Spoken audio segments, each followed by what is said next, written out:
I want you just to fucking hold nothing back. And then I went up after him. You know how I did? Fine. Didn't do good. Didn't do bad. Did fine because I knew how to handle myself. My professionalism, the craft of what I know won out. Yeah. But there's no following that with what I do, which is totally different, and having the audience go, oh, this takes it to a whole new place. No. Did you ever listen to The Day the Laughter Died? Yeah, Rick Rubin's album with him. Yeah. Fucking phenomenal. Yeah, great album. And it's just eating shit for right 2 hours. 2 hours, I know. He showed up at Dangerfields. For people who don't know, it's literally, I will never forget, I was just starting out. I think he did this, look this up when that was. I want to say it was like 1989, 1990. No, it was after that. It was fairly early. It was fairly early because I was very young in my career. It might have been then. Because I was still living in Boston. No, it might have been then because... 89. Yeah, because I was thinking about me living here now, but it came out the first time I lived here. Well, I was living in Boston, and I was just starting out, and there was a great comedian named Mike Donovan, who to this day is one of the funniest guys I've ever seen in my life. And Mike Donovan was laughing to the point where he couldn't breathe at Dice doing this set while he was doing fucking stadiums. I mean, Dice was doing enormous Nassau Coliseum.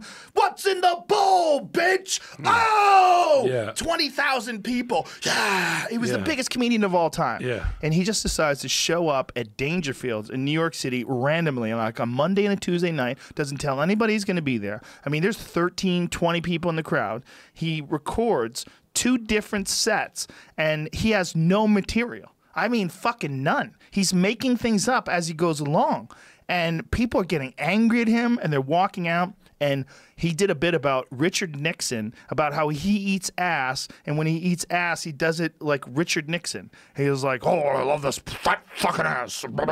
He was doing this Richard Nixon impression of eating ass. And for whatever reason, Mike Donovan thought it was the funniest thing he'd ever seen in his life. He was wheezing, like couldn't breathe, talking about Dice doing this impression. And I was like, wow. This is like comedy for comedians, but for the people that were in the audience, like a guy got up, he goes, you're about as funny as a glass of milk. The guy said that to him and then left. That's one of the best things on the album. These people from like Kansas get it, you're about as funny as a glass of milk, and walking off and Dice shitting on them. But to have the mindset to be at the, not just the top of his game, but literally the top of stand-up ever. No one before him had ever sold out Madison Square Garden multiple nights in a row the way he did. I mean, guys have done it since then. You know, Dane and Louis, and there's been a bunch of guys, Aziz, but no one did it like he did then. He was the first ever to do that. And to do that, and then to record these fucking awful sets, and then put it out. We're gonna fucking put it out! I guarantee that was Rick Rubin's idea.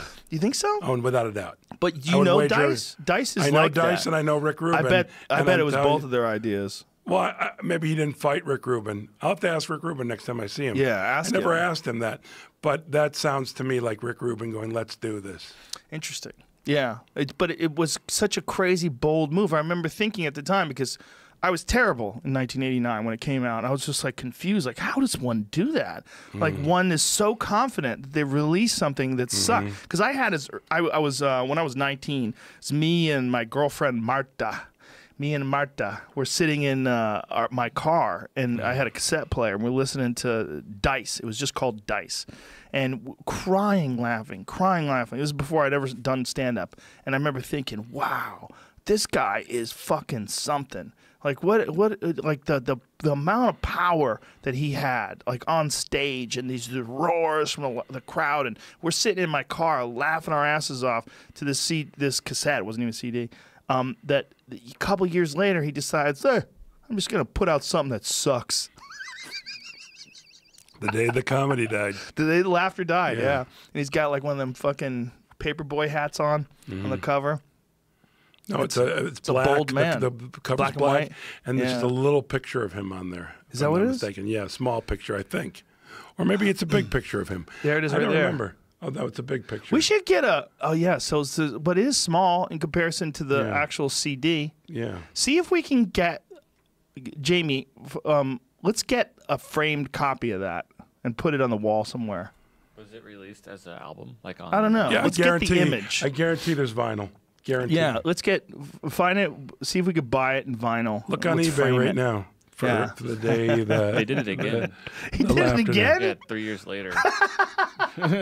Really, Part He two. did the same thing. It's a part 2, yeah. I've seen him do that at the store. I've seen him go up late night at the store. I'm like, look at you over there, and just start talking shit to people. Like mean. Why does he Dice wear is my weightlifting favorite. gloves whenever he He doesn't like goes touching anywhere? people's hands. Is that what it is? Yeah. Oh, okay. Yeah, and Big J Okerson wears weightlifting gloves in homage. He To does it- Dice? Yeah, That's he's a huge hilarious. Dice I didn't fan. know that. Yeah, That's great. Yeah, I was trying to get the two of them together on a podcast, but scheduling wise, it never really You worked know, I'm out. shaking Dice's hand. Different photo on the vinyl. Oh, It's available for $400 on Amazon. Oh, buy that shit. No, Buy that go, shit. We're gonna frame it. $400. I'll go to Dice. He might not have it. Yeah, I guarantee he's got it. Hey, yeah. You pay for lunch, I'll give you the album. Have you ever seen his Instagram? You ever go to Dice's Instagram? No. It's hilarious. It's just so random. It's like an older, rich, He lives famous by me. guy I- who does I- whatever the fuck he I'm wants. supposed to have had coffee or lunch with him a million times. I never have. It's one of those things. Yeah. Well, no, it never happened. Right. Yeah. Yeah, He's a his nice Instagram gentleman. is him like with a Gold's Gym T-shirt on, with crazy sunglasses, and he'll do like these little sketches, but they're so random and weird. Like him talking to a girl, like maybe we should do something later, and the girl's like, okay, like click on this, play this. This is like his whole thing.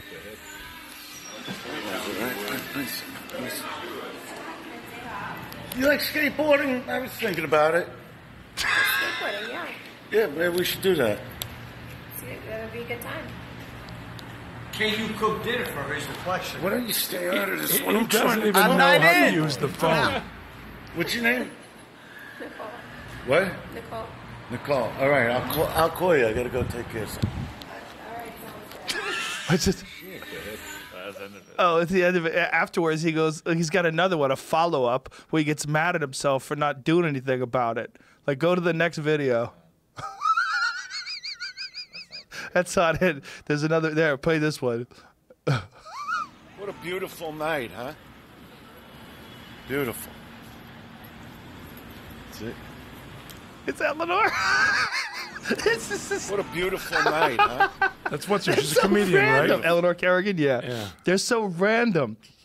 The videos are. I guess the text in that video was like, "I should have done something. What's wrong with me?" Yeah. But this is him. Why did I leave? I'm so dumb. But they're so random. It's like, what is he doing? He's just Being Dice. He's just being. He used to do that at the store.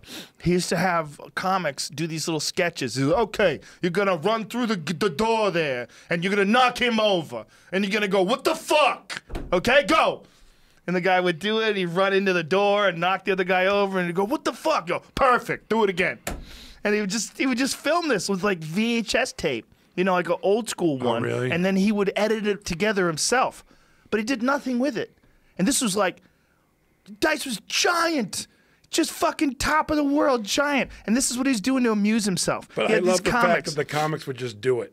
Oh, Jesus Christ. You're just so happy Dice is talking to you. Yeah. He's the reason why I started doing the road. Mm-hmm. I would just do the store all the time. I was constantly at the store. One time we're in the bag, goes, hey, you're funny. You should do the road. I go, yeah? He goes, yeah. He goes, you don't want to rely on these fucking assholes for money. He goes, you could fucking do whatever you want. Go do the road. I was like, yeah, why don't I do the road? Because I was just doing TV shows. And then, you're doing TV shows, you're kind of trapped in this. This is how you make your living. You got to kind of always be acting and always be going on auditions. I was like, yeah, because I wasn't making, you don't make real money at the store. You make like $15 a set or whatever you Yeah. make, I've spent